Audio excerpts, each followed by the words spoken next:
Meus irmãos, os judeus gritaram quando ele disse: Deus me mandou aos gentios. Eles gritaram, e o texto diz que eles jogaram poeira para o ar. Eram expressões de ira que existia no Oriente naquela época. Jogar poeira para o ar, rasgar as vestes. Então eles jogavam também as capas, porque esse negócio de jogar a capa, ou tirar de si a capa e jogar aos pés de outra pessoa, era o objetivo de apedrejá-lo ou despedaçar alguém. Então eles estavam realmente com o objetivo de despedaçar a Paulo, não estavam decididos a pôr fim na vida de Paulo. Então o comandante resolveu então levar Paulo para dentro da fortaleza e pediu que o examinasse com açoites, ou seja, dar uma surra boa nele para ele confessar, para a gente ver o que está acontecendo. Essa surra, irmãos, não era uma surra. Paulo nunca tinha tomado uma surra assim até o presente momento, porque era dada com aquele azorrague que foi chicoteado Jesus, que na ponta tinha chumbo, osso de carneiro e tanta coisa que rasgava o corpo da pessoa, né? Então, o que eles faziam? Eles tiravam a roupa do todo preso, deixavam despido, totalmente despido. Eles amarravam em um tronco, ou numa viga, ou com os braços para cima em alguma coluna, alguma viga, ou telhado, para ficar melhor, para poder bater em todas as partes da pessoa, né? O filme do Mel Gibson, lá, Paixão de Cristo, onde Jesus está sendo açoitado ali no tronco, é o que mais se parece então ali com a realidade do que foi a perversidade que fizeram com Jesus e estavam querendo então fazer com Paulo. Então ele já estava amarrado ali. Aí ele olha pro soldado ali e diz assim: vocês costumam então castigar romanos antes de julgar? Aí ele falou: você é romano? Eu sou romano. E aí ele para imediatamente, vai lá procurar o comandante Cláudio e falou: olha, vê o que você vai fazer, esse homem é romano. E aí o homem veio imediatamente, chegou diante dele e disse assim: tu é romano? Ele falou: sou. Ele falou: mas eu consegui a minha cidadania com muito dinheiro, porque naquela época você podia conseguir a cidadania romana de algumas formas. Primeiro, serviços prestados a Roma dava ali o direito de, se você tivesse a oportunidade de prestar serviço para o imperador, ele te davam ali de bom grado ali o direito de cidadania romana. Ou, em segundo lugar, escravos que eram alforriados e emancipados, eles compravam a sua própria cidadania, podia também fazer isso. Ou de nascimento, né, da própria família, que era o caso de Paulo. E também na época do imperador Cláudio, foi permitido que vendesse a cidadania romana. E quem comprava a cidadania romana tinha por obrigação de colocar, acrescer ao seu nome o nome do benfeitor. Por isso que o nome desse homem aqui é Cláudio Lísias, por causa do imperador Cláudio. Amém? Deu para entender? Então, esse homem tinha comprado na época do imperador a sua cidadania e foi acrescido ao nome dele Cláudio Lísias. Aí então, quando ele disse: eu sou de nascimento, eu sou legítimo.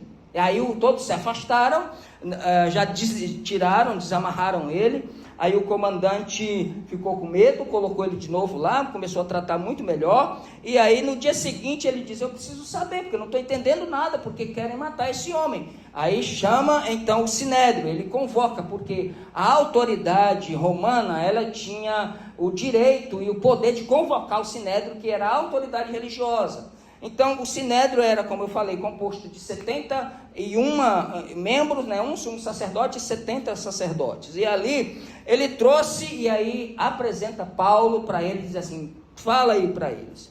E aí Paulo começa dizendo: eu tenho andado em boa consciência, em consciência limpa diante de todos. E quando ele fala isso, o Ananias, que era o sumo sacerdote, manda o soldado que estava perto dele, bate nele.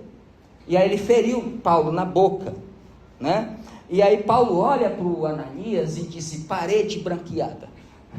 Isso é uma forma elegante de dizer hipócrita, fingido. Por que parede branqueada? Porque naquela época os judeus eles tinham muitas leis, muitos rituais. Então eles não podiam estar em túmulos, eles não podiam tocar em mortos. Se tocassem um morto, ficava 7 dias impuro, tinha que fazer um processo de purificação. Principalmente os sumos sacerdotes, os sacerdotes, aqueles que eram do que diz respeito à lei, aos ofícios do templo. E aí onde tinha alguma coisa que se referia a morto, eles branqueavam de cal, eles passavam aquela coisa branca. Então dava para entender, quer dizer, parede branqueada já estava dizendo, você é um hipócrita, você é um fingido. E aí quando ele fala isso para ele, você é um hipócrita, você está aí assentado para me julgar pela lei, e desobedecendo a lei, você manda me ferir. E aí alguém disse assim, olha, está blasfemando, ou seja, ele disse, Deus vai te ferir. Ele lançou ele fez uma oração, como diz aí os presbiterianos, uma oração imprecatória, ou seja, uma palavra de maldição. Ele disse, Deus vai te ferir, parede branqueada. E aí o cara olha, ele falou, não, está falando blasfêmia contra o sumo sacerdote. Aí Paulo diz, irmãos, eu não sabia que ele era o sumo sacerdote. Bom, alguns dizem que Paulo sabia, mas fingiu demência, né? Uma linha de pensamento. Outros dizem que realmente ele sabia, mas falou aquilo, não sei. Mas eu acredito que Paulo sabia quem era o sumo sacerdote, porque ele não mudava assim de tão rapidamente, né? Esse Ananias, ele já estava ali há algum tempo, né? E aí ele foi advertido com essa palavra. E aí então aí Paulo, percebendo que tinha fariseus e saduceus ali, aí ele ouve, então ele se aproveita dessa ocasião. Aí ele fala assim, olha irmãos, vocês que são fariseus, que acreditam, né, na ressurreição, eu estou sendo julgado porque eu acredito na ressurreição. Aí pronto, aí deu uma confusão tremenda. É um fariseu contra os saduceus não acreditavam na ressurreição. Imagine como é que era esse sinédrio, irmão, formado de gente que acredita na ressurreição, em anjo, em tudo, o outro já não acredita em nada. Imagine que confusão. E aí foi aquela confusão de novo, temendo que Paulo fosse despedaçado. Cláudio Lícia falou, leva esse homem para lá. Meu Deus, o que eu vou fazer com esse homem agora aqui? Essa batata quente na minha mão. Então tira Paulo dali, leva de novo à prisão sem entender nada. Aí o texto diz que na noite seguinte, o Senhor aparece para ele. Era aqui que eu queria chegar. Na noite seguinte o Senhor lhe aparece. Ele foi preso dia, aí passa a noite, no outro dia é apresentado ao Sinédrio. O Sinédrio quer matá-lo, aí ele fica mais uma noite. Nessa noite seguinte, o Senhor lhe aparece e fala para ele no versículo 11, Mateus, por favor. O Senhor aparece, apresentou-se-lhe o Senhor e disse, Paulo, tem ânimo, em outras traduções, tem bom ânimo, porque como de mim testificasse em Jerusalém, assim importa que testifique também em Roma. Meus irmãos, eu quero só aqui, em primeiro lugar, dar alguns conselhos doutrinários. Conselhos doutrinários. Primeira coisa, que a religião, ela tolera muitas coisas, menos quando a graça ultrapassa as fronteiras dela. A graça ultrapassar as fronteiras da religião, aí gera um problema. Porque se você ver no capítulo 22, do 22 até o 23, Paulo havia compartilhado o testemunho dele. Paulo tinha dito por onde ele passou, mencionou Deus em todas as coisas, o milagre que Deus fez, contou todas as coisas, como Deus tinha falado com ele, tudo. Mas quando ele disse que a graça de Deus me enviou aos gentios, aí já foi um problema para o sistema religioso. Tira esse homem daqui, porque ele não convém que viva, porque a multidão, ela tolera muitas coisas, menos quando a graça quer salvar aqueles que a religião não quer. E aí é um problema. E a graça sempre está disposta a ir além do que eu possa imaginar. Como é que eu posso controlar a graça de Deus, o amor de Deus? Era isso que eles estavam tentando fazer. Não, nós entendemos que este Messias é para nós. Nós somos o povo escolhido por Deus. Gentios não. E Paulo disse, não, vocês estão errados. Gentios sim. Vocês rejeitaram, o Messias já veio. Vocês rejeitaram, agora ele me enviou aos gentios. Ele, não, coisa nenhuma. Isso é um problema. As pessoas, elas aceitam até o evangelho que confirme as suas crenças. Mas se o evangelho confrontar a crença dessas pessoas, aí já tem um problema. Por que existem pessoas hoje subindo rua acima, rua abaixo, e cidades, e vão de cidades para outra, procurando lugares que eu me sinta bem? Porque eles querem um evangelho que confirme as suas crenças. Um evangelho que confronta você. Eu preguei na quinta-feira lá na rádio com o pastor João sobre a graça. A graça é boa até certo ponto, porque na hora que ela vem confrontar a gente não quer. E aqui é um problema. As pessoas aceitam o evangelho que confirme as suas crenças, mas rejeitam o evangelho que confronta o orgulho da gente. Quando o evangelho vem e fala assim, ó, você precisa melhorar isso daí. Ela não melhora não, você precisa arrancar isso daí. E o próprio Jesus disse que existem coisas na nossa vida que não dá para negociar. É preciso arrancar fora. Ele disse, se o teu olho te escandalizar, arranca ele e joga fora. Porque é muito melhor entrares na vida com um olho só, do que com os dois irem para o inferno. Aí ele fala a mesma coisa da mão, ele fala a mesma coisa do pé. Ou seja, existem coisas na vida que não dá para negociar. Não tem como entrar em negociação. Ou você arranca fora, ou a graça arranca alguma coisa que precisa mudar dentro da gente, ou a gente não alcança entender o que a graça pode fazer, pelo que a gente não gosta. Você pode dizer amém? Amém. A graça é ofensiva quando ela inclui quem a gente excluiria. Ela é ofensiva para a gente. Quando a gente quer a graça, mas quer continuar mandando em tudo. Eu quero a graça, mas eu quero ser o dono do meu nariz. Eu quero a graça, mas eu quero continuar dizendo quem vai e quem fica. Eu quero a graça, mas eu quero continuar comandando Deus e dizer, aqui você assopra, aqui não, aqui você salva, aqui não. Não dá, meu irmão. A graça é livre. E Ele salva a todos aqueles que tiverem um coração aberto para que a palavra possa trabalhar. A verdade, ela não é rejeitada pela falta de clareza, mas por excesso de confronto. E a graça, meu irmão, como a graça confronta a gente. A graça me confronta todo dia, porque às vezes eu quero tomar decisões baseado na minha experiência profissional, ou baseado na minha experiência de vida, mas quando eu olho para a graça, aí ela me desarma. Ela diz, não dá, não é possível agir assim. Que não sejamos um religioso, que tolera muitas coisas, mas que consegue resistir à graça. Não devemos resistir à graça, devemos entender e abraçar sobre nós. E o irmão já pregou aqui hoje, o Pai é nosso, a graça é nossa, o céu é nosso. A segundo conselho doutrinário aqui, é que nem todo sofrimento, ele precisa ser aceito passivamente. Não precisa aceitar passivamente os sofrimentos que lhe sobrevêm. O pastor João ontem falou bastante aqui sobre essa questão do sofrimento no nosso estudo bíblico. Porque Paulo é levado ao quartel para ser interrogado sob açoite, sem julgamento, sem defesa, sem justiça. Mas então Paulo faz uma pergunta simples. É lícito açoitar um romano sem ser condenado?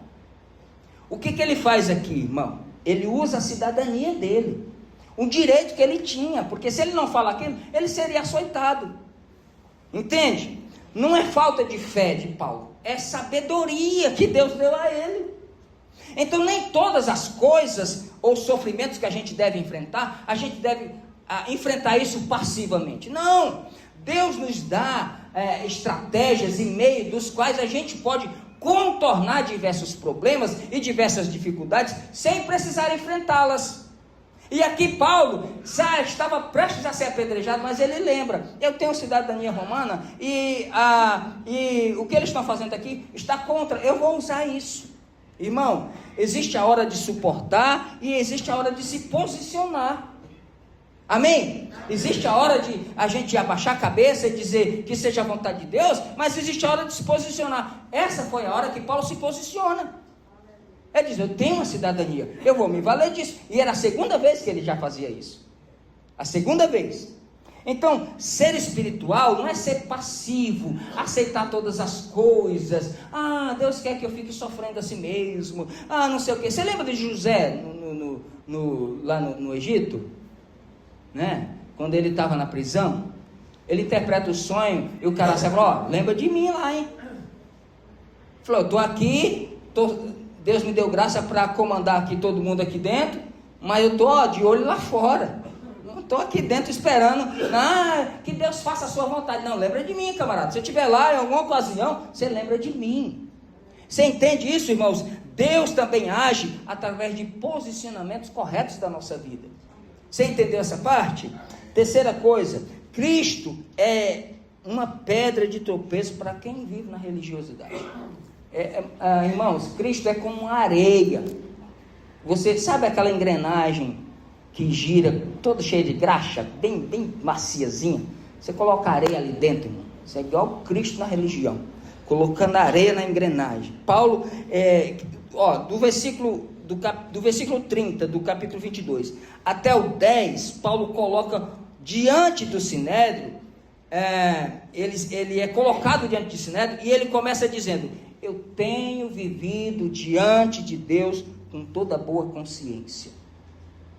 Isso gera uma indignação imediata em Ananias, o sumo sacerdote, para mandar feri-lo, para mandar atacá-lo. Aqui a gente vê então o perigo da religião. O perigo da religião é essa: é muito zelo, pouca verdade e nenhuma graça, nenhuma misericórdia. É zelo demais, era zelo excessivo, pouca verdade naquilo que se falava e nenhuma misericórdia, nenhuma graça. Jesus enfrentou essa mesma coisa a ponto de dizer, quando ele cura alguém no sábado, mas Jesus é sábado, ele diz: vocês são hipócritas. Porque se você tiver uma ovelha, ela estiver amarrada e enganchada lá no cabresto, lá dentro do mato, você não vai lá desligar para ela que ela não morra, porque no dia de sábado, ou você deixa ela morrer. Entende isso, irmãos? Porque a religiosidade, ela traz zelo em excesso, pouca verdade, graça nenhuma. Mas o Evangelho, ele é o caminho, ele é a verdade e ele é a vida. E ele traz graça. E quando ele traz graça, essa graça transborda para quem está perto, para quem está longe, para todos os lados. Paulo então percebe essa divisão entre eles, nos fariseus e saduceus, e aí ele cria uma situação ali. Falei: olha, eu vou me aproveitar disso também. A capacidade, a gente estava falando aqui antes da mensagem, sobre essa capacidade, né, pastor João, que Paulo tinha de se articular, de se comportar e pregar o evangelho em qualquer lugar, mas também ele tinha essa capacidade de perceber as coisas. E aí ele declara: eu estou sendo julgado pela esperança da ressurreição. Aí vem os fariseus: então esse homem está certo? E vai que tem um anjo falando mesmo com ele, nós estamos lutando contra Deus. E aí os saduceus: que Deus, que anjo, que ressurreição, que? Aí pronto, aí foi aquela confusão danada, e uma confusão total. Quando Cristo está no centro das coisas, irmãos, todo sistema religioso entra em conflito. Jesus foi essa pedra de tropeço, essa pedra, ele disse: olha, a pedra que vocês, os edificadores, rejeitaram. Não tem como seguir uma vida triunfante, vitoriosa, ou cheia de bênção, cheia de paz e de alegria, se estivermos longe da graça de Cristo. Não é possível viver longe da graça de Cristo. Não é possível. Essa vida religiosa mata a gente. Chega uma hora que a gente não suporta nem a gente mesmo, de cumprir dogmas, de cumprir regras, de cumprir protocolos, de cumprir agendas. Mas se a graça não molhar a terra seca do meu coração, não tem como eu progredir ou eu crescer apenas na religiosidade. Jesus Cristo diz: eu vim para que tenham vida, e vida em abundância. A verdade, irmão, de Deus, ela revela divisões que sempre existiam, mas que estavam escondidas ali. Você vê um grupo de 70 pessoas convivendo muito bem, com teologias totalmente opostas. Até que ponto vai o fingimento das pessoas? E aqui, em quarto ponto, é o versículo 23... Aliás, o capítulo 23, versículo 11, é quando Deus intervém. Deus interviu ali. Quando Deus intervém, é Deus trabalhando, não é eu mais. Quando Deus intervém, Deus interviu na história de Paulo. Deus interviu na sua história. Deus atravessou o seu caminho. Deus encontrou você muito antes de você se perceber. Quando Deus intervém no meio do caos, depois de tudo, depois da violência, depois da rejeição, depois da confusão, aí o texto diz: o Senhor apareceu a Paulo. E diz: tem bom ânimo, porque assim como deste testemunho em Jerusalém, assim importa que também o faças a Roma. Que momento é esse, irmão? Quando Deus aparece, quando Deus intervém, quando Ele chega. Não foi uma libertação imediata, não quebrou dele as prisões como das outras vezes, e eles saíram andando com as portas abertas, mas foi um encorajamento no meio da crise. Você entende isso? Às vezes Deus cura, assim.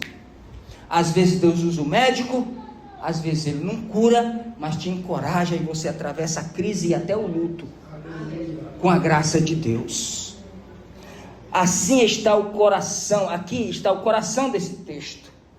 Deus não evitou o conflito, Deus não impediu a injustiça, mas Deus garantiu o propósito na vida de Paulo. Aleluia. Na nossa vida nós enfrentaremos os conflitos de interesses mil que tem sobre a igreja, em se infiltrar na igreja, em tirar proveito da igreja, em vender a igreja como boiada. Deus impediu a injustiça. Não impediu a injustiça, mas Deus garantiu o propósito. O teu propósito e o nosso propósito, ele precisa ser maior do que qualquer conflito, do que qualquer injustiça. Você pode dizer amém? Amém. O que sustenta Paulo aqui não é a circunstância. O que sustenta Paulo aqui é a promessa de Deus na vida dele. Porque se você não tiver a certeza de uma promessa de Deus na sua vida, qualquer circunstância te faz desanimar. Qualquer circunstância te tira do eixo, te tira do caminho. Por que Paulo não abandona nem os açoites, nem as prisões, nem os naufrágios, e nada faz ele parar? Absolutamente. Nem os irmãos chorando, dizendo: Paulo, não vá, nós estamos aqui orando por você. Ele disse: não façam isso. Porque eu estou disposto não a só ir e ser açoitado, como a morrer por aquele que me encontrou no caminho de Damasco. Aleluia. Propósito. Não tem como a gente enfrentar as lutas da vida se eu estou dissociado e não entendi ainda o meu propósito. E aqui eu quero trazer só nesse versículo aqui, algumas aplicações de fé para o seu coração. Como é que está a sua fé aí? Amém? Está bem? Oh, fé fraca, Jesus. Aplicações de fé para você. Cristo apareceu na noite seguinte. Deixa o versículo 11 aqui, por gentileza, meu querido. Deixa ele aí. Eu vou ficar só nele aqui. E na noite seguinte. O Senhor pode dar alívio imediato, ou na noite seguinte. Você não sabe. Ele sempre nos prova. E quando você orar ou buscar algo da parte de Deus, aprenda a esperar Ele aparecer. Aprenda a esperar Ele se manifestar. Não antecipe as coisas. Paulo estava ali, estava de boa, e Jesus já tinha falado com ele, já tinha conversado com ele, que ele ia pregar em Roma, que ele, assim como ele testificava ali, mas ele estava tranquilo. Passou um dia, passou a noite, passou o dia seguinte, na segunda noite, Jesus lhe apareceu. Eu não sei quantas noites você tem atravessado na sua vida, com incertezas, com perguntas, com orações, com lágrimas, com questões, com súplicas, com coisas que você apresenta diante de Deus. Eu não sei quantas noites, mas eu sei que Ele aparece. Eu sei que a noite vai chegar o dia. Pode ser que a noite passe, mas a alegria pela manhã vai aparecer. Pode ser que o choro dure a noite, mas pode ser que no meio da noite também Ele apareça e pode se manifestar a você e reafirmar o propósito na sua vida.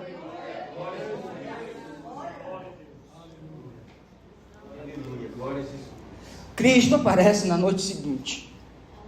E quantas pessoas desistem na noite anterior? E quantas pessoas blasfemam na noite anterior? E quantas pessoas jogam a toalha na noite anterior? E quantas pessoas não quero mais isso na noite anterior? Na noite seguinte o Senhor apareceria. Vale a pena atravessar mais uma noite. Não sei quantas noites você ainda vai atravessar, mas eu sei que o Senhor apareceu na noite seguinte. Disse: Paulo, não tenha medo, tenha bom ânimo. Deus não aparece às vezes para livrar das cadeias, Deus não aparece às vezes para livrar da injustiça, mas Deus aparece para reforçar em nosso coração o chamado e o propósito. Só para lembrar para a gente, dizer: ó, sou eu que estou aqui. Eu vim aqui falar com você, rapaz. Eu vim aqui te dizer isso. Você sabe o que é isso, irmão? O cara dentro de uma cadeia, na fortaleza de Antônia, e o próprio Jesus ia ali para dizer: Paulo, estou aqui, você não está só não. Ninguém vai te matar não, ninguém vai te despedaçar aqui não. Eu estou aqui contigo, cara. Do mesmo jeito que tu testemunhou aqui, tu vai lá para Roma, tu vai chegar lá, tu ainda vai falar muito do meu nome. Cristo sempre aparece. Cristo sempre aparece. Cristo sempre aparece.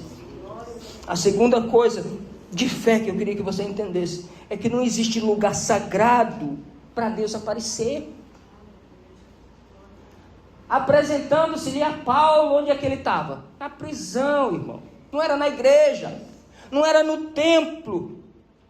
Deus desce em Jesus para falar com Paulo dentro da fortaleza.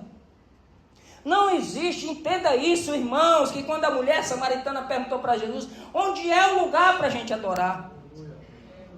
Porque vocês dizem que é no templo, o meu povo diz que é no monte. Onde é o lugar?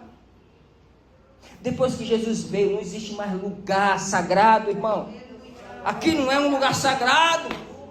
É umas madeiras que a gente colocou embaixo, e o William colou esse carpete aqui. Qualquer lugar Deus pode falar com você. Não existe mais lugar mais espiritual do que o outro. Por isso que tem gente que idolatra uma coisa, idolatra monte, idolatra óleo, idolatra sal, idolatra tipo de oração, idolatra líder, idolatra pastor. Meu irmão, você é um sacerdote de Deus. Em qualquer lugar que você clamar, Deus aparece para você. Pode ser dentro do ônibus amanhã que você vai ser visitado. Pode ser dentro do trem que você será visitado. Pode ser lá sentado no seu gabinete que Deus vai te visitar. Pode ser lá plantado no lugar que você está trabalhando que Deus vai te visitar. Você não vai controlar as lágrimas, elas vão descer. E Deus vai dizer: eu estou aqui para reforçar em seu coração o seu propósito. Não tem lugar. Acabou aqui. Tem pilha nova aí. Não tem lugar, irmão. Você entende isso? Que a sua oração aqui é a mesma coisa da sua casa? Agora, se você não ora em casa, é difícil você orar aqui. Não tem força para orar em lugar nenhum se não orar em casa. Olha, que bom, né? Aqui, ó, Deus apareceu para trocar pilha aqui, ó. Reforço aqui. Não existe lugar sagrado. Você entendeu isso? Aonde você estiver, se estiver com alguma dificuldade ou algum problema, alguma coisa que está atormentando a sua vida, saiba, Jonas orou de onde, irmão? De onde? Do ventre de um peixe. Que peixe era? Eu não sei. Como é que ele estava? Não sei. Se ele estava de ponta cabeça, sentado de cócora, deitado no meio daquele monte de comida de peixe. Eu sei que de lá ele orou e o Senhor ouviu. E ele ainda disse: das profundezas do inferno eu clamei e Deus me ouviu. O clamor, irmão, sobe até o trono de Deus. A graça de Deus desce, Jesus aparece, Jesus se apresenta para a gente. A terceira coisa que eu quero encorajar você também no versículo 11 é que Cristo se coloca do lado de Paulo. E na noite seguinte apresentou-se. Tem uma tradução que diz: e o Senhor se colocou ao lado de Paulo. O Senhor não está longe, irmão. Você não adora um Deus Baal, não é? Que você precisa fazer o sacrifício e se retalhar e clamar e ele não responde nada. Ou você adora um Deus Alá. O Alá está sempre lá, né? Longe, né? Bem lá. Não. Você adora o Deus de Israel. É um Deus perto. O livro de Salmo diz que o Senhor é socorro bem presente na hora da angústia. Ele está perto como consolador. Ele está sempre encorajando a cada um de nós em toda e qualquer circunstância. Em toda e qualquer ocasião o Senhor está perto. Não precisa você garimpar a presença dele, não. Quando você clamar e tiver aqui dentro um coração sincero, ele diz lá em Isaías: eu direi, eis-me aqui, eis-me aqui, eis-me aqui. Deus se coloca do lado da gente de várias formas. De várias formas Deus se coloca do lado da gente. Muitas vezes achamos que só vale a colocação de Deus no nosso lado se Ele responder conforme eu pedi, ou se Ele responder da forma que Ele respondeu a Paulo, aparecendo para ele, trazendo uma visão, ou curando, ou fazendo qualquer coisa. Mas muitas vezes nós só conseguimos enxergar um milagre na vida de alguém quando essa pessoa é curada de uma enfermidade incurável, por exemplo. Aí a gente testemunha, aí sai de igreja em igreja contando testemunho. Isso é maravilhoso, deve se contar sim todos os testemunhos. Mas mesmo aquele que ficou enfermo e que foi curado pela família, em casa, e mesmo aquele que não foi curado, mas a família assiste, cuida, entende?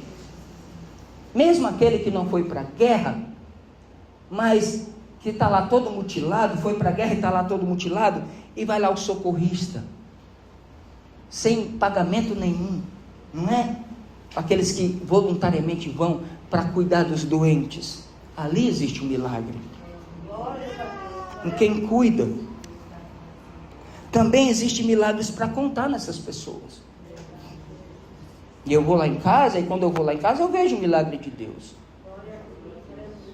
porque existe lá um revezamento de pelo menos 8 pessoas para cuidar do meu pai. Mas ele já tem 88 anos. E aos seus 88 anos, com aquele, já para o 5º ano do seu AVC, aliás, uma isquemia, tem dias que ele está tão para baixo. E toda vez, não sei, o vídeo que eu coloquei, o finalzinho está eu dando banho nele com a mangueira assim. E toda vez que a gente vai banhar ele, a gente fala alguma brincadeira e faz aquela festa, porque sempre na hora do banho ele chora. Sabe por quê? Porque é difícil para um senhor ver as suas filhas limpando ele, banhando ele. É difícil para ele isso. Embora ele já tenha aceitado isso de forma muito tranquila, mas é difícil para ele, quando ele tem aqueles momentos de boa lucidez. Ele chora e diz: mas papai, o senhor está chorando. Ele diz: mas meu filho, eu numa situação como essa, dando trabalho para todo mundo, o senhor poderia me levar já está bom. Mas eu disse: papai, olha o milagre de Deus na sua vida. Quantos filhos tem aqui para cuidar do Senhor?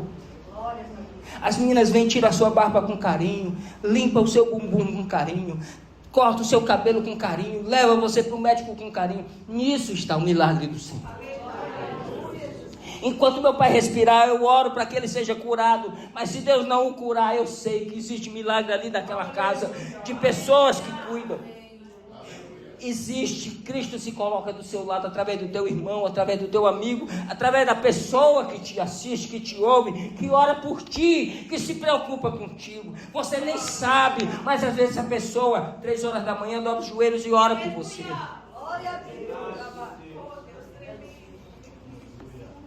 Nós temos muitos anjos aqui.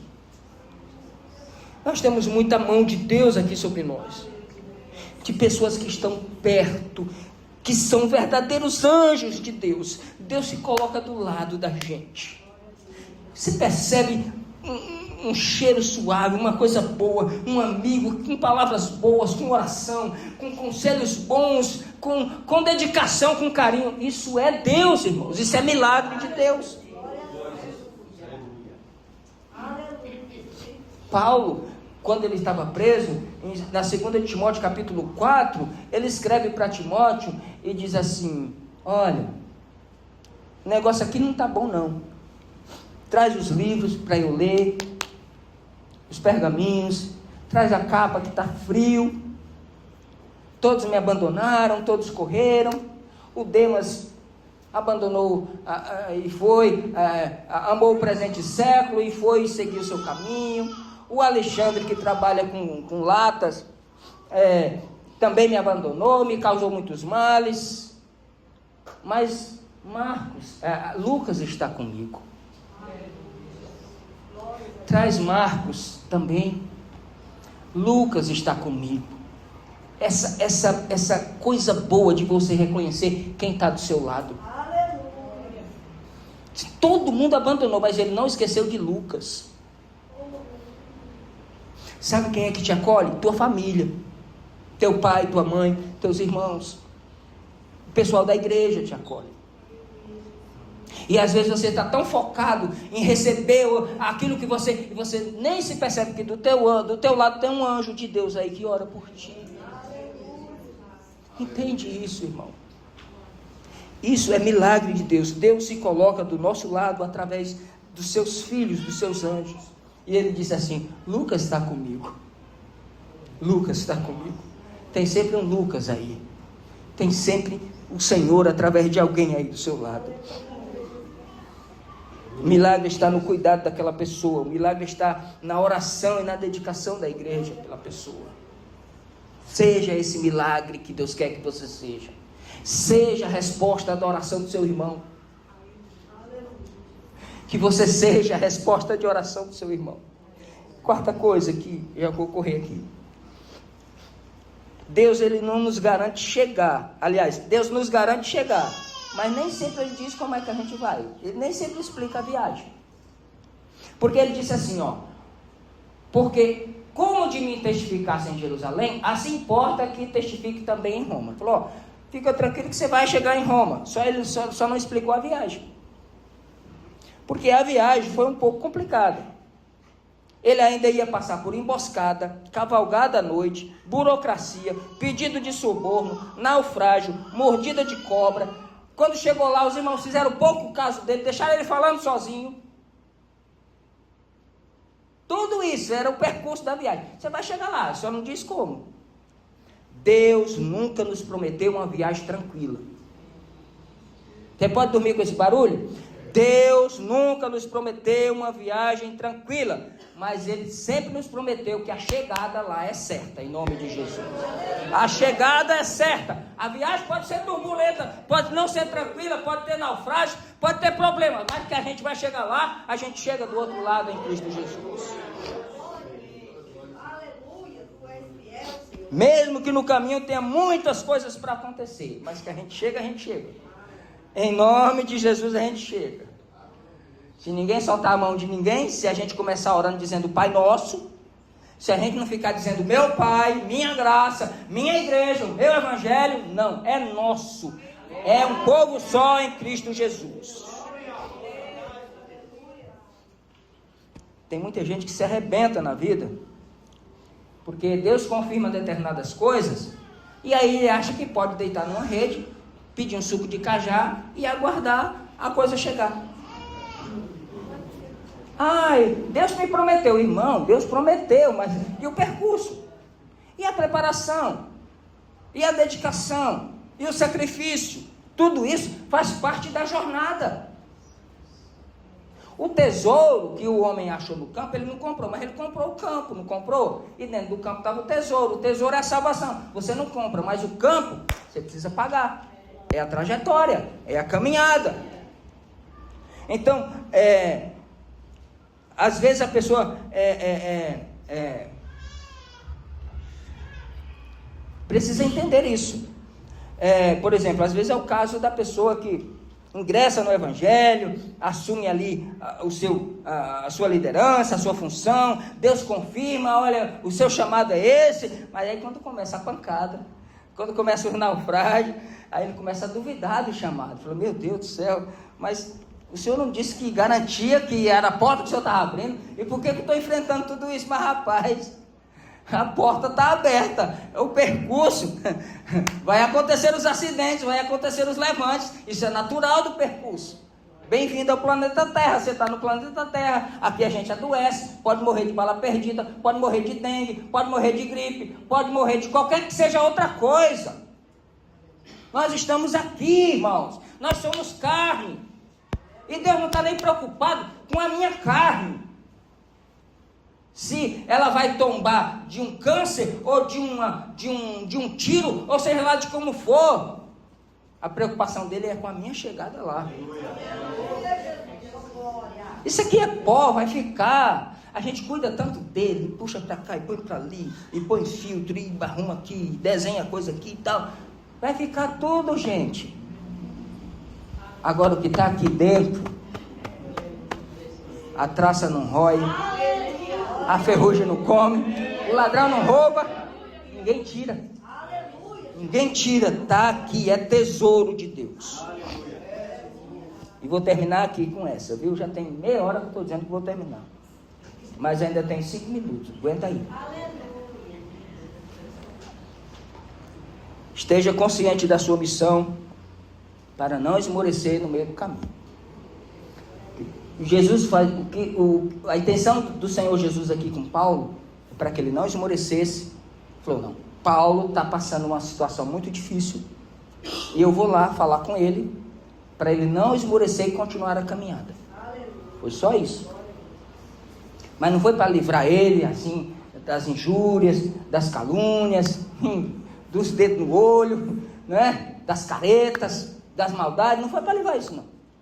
Só vou dizer que ele tem uma missão e ele precisa se fortalecer. Jesus disse, a tua missão é ir para Roma. Veja em que ocasião Paulo testemunhou de Cristo. Engraçado é que ele diz assim, porque como de mim testificasse em Jerusalém, tu vai testificar em Roma. Como foi que ele testificou em Jerusalém, irmão? Foi num púlpito com ar-condicionado ou foi debaixo de cacete? Está claro aqui no texto. Ó, do mesmo jeito que você apanhou aqui, você vai apanhar lá.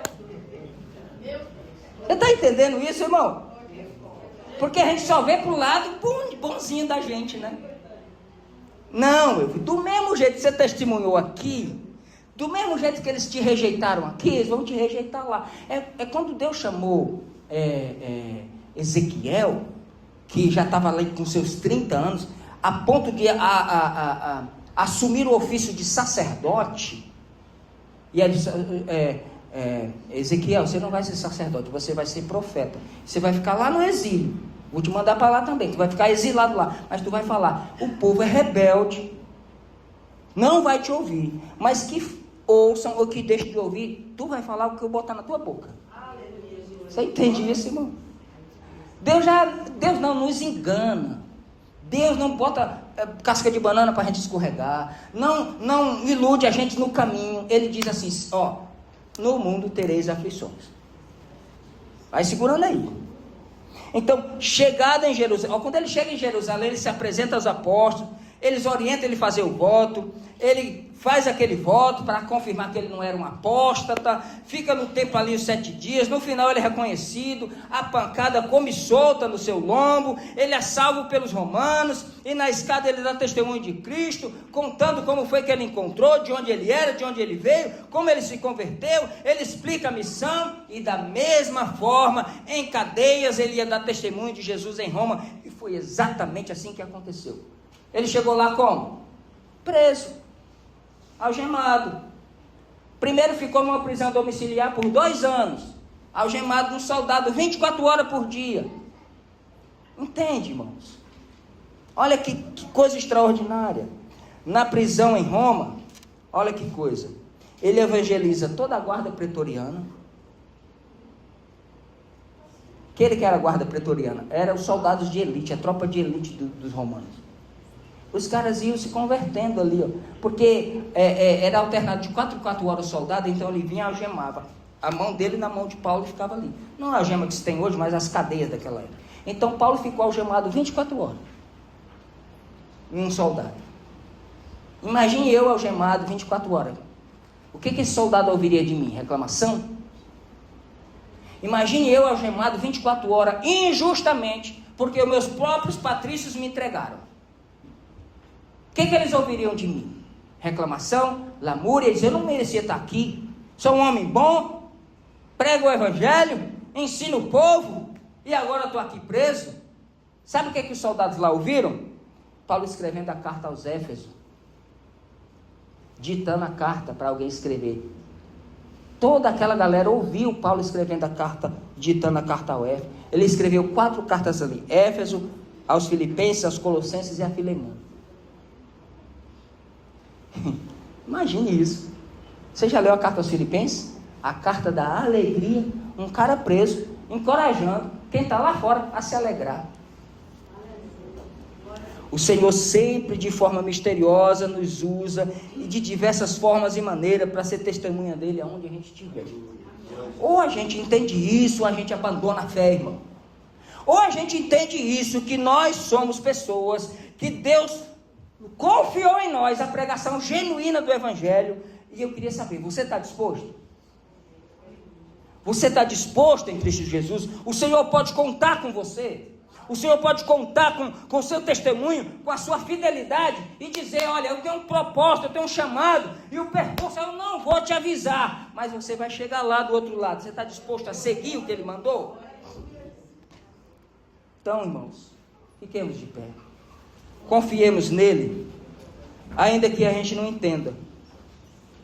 E parece que Deus, Ele, no livro da história dele, escute só, não se distraia. Mas parece que Deus, no livro da história dele, ele vai virando uma página por dia. Todo dia ele vira uma página. Aí ele vira a página do hoje e diz assim, ó, confia em mim. Aí no outro dia ele vira a outra página e diz, olha, confia em mim. Ele abriu a página de hoje e disse assim para você, confia em mim. Amanhã ele vai abrir outra página e vai dizer, confia em mim.